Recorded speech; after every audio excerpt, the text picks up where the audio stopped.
Pag-uusapan natin ngayon, ito po, no? Erwin Tulfo, hindi talaga sinagot yung tunay na issue sa kanya, no? Yung ang issue po natin, ako rin na nalito rin ako ni Erwin Tulfo. Ha? Nilito rin ako eh. Kanina yung topic ko, putya, oo nga, no? Na-realize ko after na kayo, marami kong napulot sa mga viewers natin.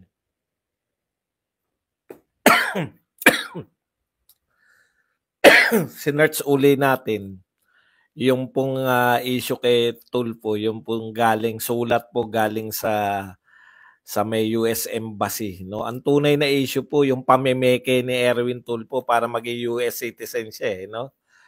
Pero iba po, eto pong tao na to, mamaya pag-uusapan po natin 'yan. Dalawa po ginawa ni Tulfo, no? Inatake niya yung dalawang sikat na vlogger. Yung isa dati raw sikat na media. Tapos may panlilin lang po sa sagot ni Tulfo, no? Mahirap pong paniwalaan tong tao na to. Kasi hindi niya kaya talaga. Akala ko nung una, putya, hinarap niya na ang lahat, no? Nung binasa ko po yung sulat mula po sa US Embassy na hindi niya po sinasagot, napakalinaw po yung akusasyon doon. Pag-usapan din po natin, ito po, dumating na po sa Pilipinas yung 300 na Afghanistan na ito po ay ipaprocess po dito yung kanilang papeles para po sila magkaroon ng immigrant visa papunta sa US. Ang tanong natin, meron ba silang visa sa Pilipinas? Bakit po parang hindi sila madala sa US dahil wala silang visa? Ang question, meron ba silang visa ng Pilipinas? Bakit po sila nakapasok sa Pilipinas kung wala naman silang visa ng Pilipinas? Ibig sabihin, mamaya tatalakayin natin yan, nahin na natin tong mga para habang mainit pa tayo, no, dito sa Afghan refugees. Kasi kapapasok-pasok lang po nila, no? Okay. Ganito po yung pinakakwento dyan, no? 'Di ba?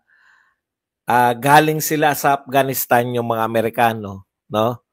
Tapos lumalis sila biglaan sa Afghanistan nang walang pakikipagkasundo. Pag-alis po nila ng mga Amerikano, nagmamadali pong umalis. Hindi natin alam kung walang transition, no? Pinagmamalaki nga ng mga Taliban na yung kanila pong mga gamit ngayon pandigma, galing yan sa mga Amerikano. Iniwan ng mga Amerikano bilyon-bilyon dolyar na nakagamitang pandigma na ayan po ang ginagamit ngayon ng Taliban, no?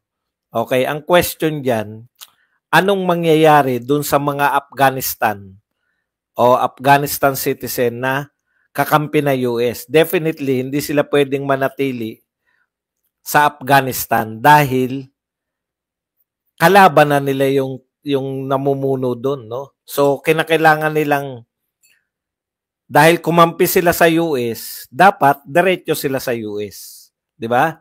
Yun po yung dapat mangyayari. Ngayon, dahil napakawais po ng US, no? Bago nila ipasok sa kanilang bansa, gusto muna nilang ayusin yung visa ng mga taga-Afghanistan kung sila ba ay karapat-dapat, no, na maipasok sa bansa nila. Ibig sabihin, aayusin muna yung kanilang immigrant visa bago sila papasukin sa United States of America. Okay, ngayon ang tanong, meron ba silang visa ng Pilipinas? Nung pinapasok ba natin sila, tinanggap ba natin sila at may visa sila ng Pilipinas? Kasi po, kung hindi sila taga Southeast Asia po, malaya tayo di ba? Kasunduan. Kung hindi kayo taga Southeast Asia, yung Pilipinas po, dapat nag-a-apply kayo ng visa.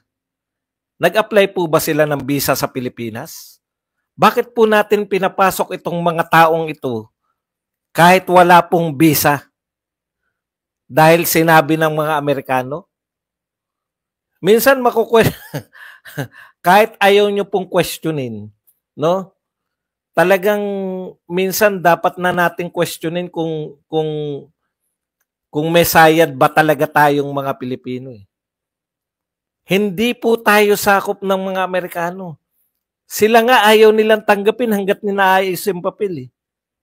Bakit naman natin tinatanggap dito nang hindi pa naayos yung papel? Hindi ko makuha kung bakit po kinakailangan natin sila ditong tanggapin.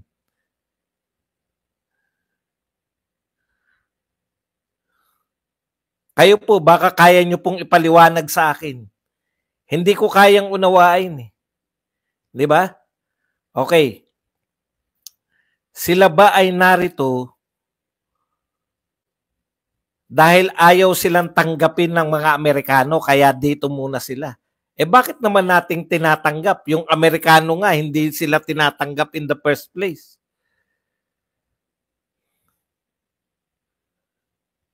Hindi ko po maintindihan. Napakayaman ba nating bansa? Hindi ba tayo ayuda nation na tayo?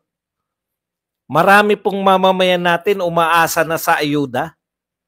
Bakit po tatanggap tayo ng taga-ibang bansa? Kung yung sarili nga nating mamamayan, hindi pa natin mabigyan ng trabaho. Eh badong pansamantala lang naman yan eh. Bakit ka ba nag-aalala? Bakit nga po kinakailangan natin tumanggap pansamantala? In the first place, kaya sila hindi tinatanggap dahil hindi maayos yung papel nila. Bakit tayo tinatanggap natin kahit walang papel o hindi maayos ang papel? Ano ba talaga tayo na US? Bakit tanggap lang tayo ng tanggap? Ikalawa, tatlo po problema ko dyan eh. Ikalawa po, paano kung hindi naayos yung papel? Halimbawa, sinabi ng US, reject yan sa amin. Hindi namin tatanggapin yan dahil yan taong yan ay may mga kasong etc. etc.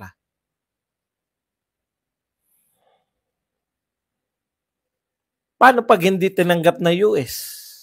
Mananatili sila dito? Ikatlo, magpapalit na po ang Pangulo ng Amerika. Alam natin na maraming mga ginawa si Biden na hindi na po itutuloy ni Pangulong Donald Trump, President Trump. Katulad po ng yung pong polisiya sa immigration. Yung pagpapapasok basta-basta. Paano?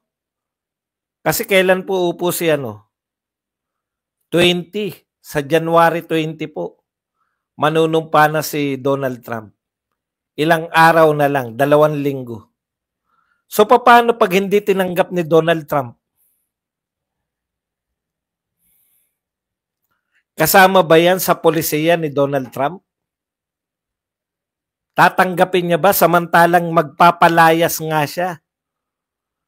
Papalayasin niya nga yung mga sarili niyang mga illegal immigrant doon. So ibig sabihin kung ang tutok po ni Donald Trump sa mga unang bahagi ng kanyang panunungkulan, palalayasin niya muna yung lahat ng mga illegal immigrant. Matagal po yun. Huwag niyo pong sabihin na habang pinalalayas niya yung mga illegal immigrant, tatanggapin niya tong mga Afghanistan na to. Kaya, ang dami pong dapat ipaliwanag eh. Kung yung Amerika ayaw tanggapin yung mga taong yan po ay kanila pong problema. Ayaw nilang tanggapin. Bakit natin tinanggap? Sino nag-assure sa gobyerno natin na yung mga Afghanistan na yan na refugee ay tatanggapin ng US?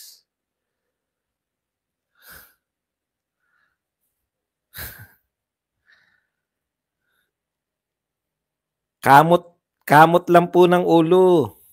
'Di ba? Kamot lang po ng ulo. Anong gagawin natin? Hindi ako pwedeng tumanggi. Kaya po tinanggihan ni BP Sara yan eh. Sinabi po ni BP Sara nung tinanong siya riyan, ayaw ko niyan. Wala tayong magagawa. Magaling masyado yung presidente natin eh. Okay, punta na po tayo rito kay Erwin Tulfo. Actually, nagkwento si Erwin Tulfo, no?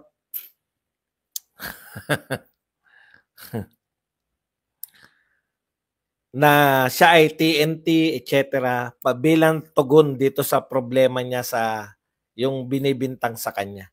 Pero binasa ko po, ang linaw po ng ano eh. Ang sinabi ni Erwin Tulfo, may panlilito po sa mga sinabi ni Erwin Tulfo, sabi niya, wala akong nilabag na batas sa Pilipinas. Yung pag-stay niya sa US, yung pagiging US citizen niya, wala akong nilabag na batas sa Pilipinas. Wala akong nilokong Pilipino wala akong nilokong Pilipino. Wala rin akong niloko sa Amerika. Wala rin akong kaso ng estapa. Yung wordings niya, may panlito eh. Hindi talaga siya truthful. Hindi talaga siya nagsasabi ng katotohanan. Ano ba ang issue natin kay Erwin Tulfo? Ang issue natin kay Erwin Tulfo, may nakita tayo, ito po, nasulat mula po sa Embassy of United States at may petsa pong October 11, 2022. October 11, 2022? Presidente na po si Marcos niyan. October 11, 2022? Kung hindi po siya congressman, DSWD secretary siya at that time nung lumabas tong sulat na to. Hindi ko po alam kung kailan siya naging congressman, 'di ba?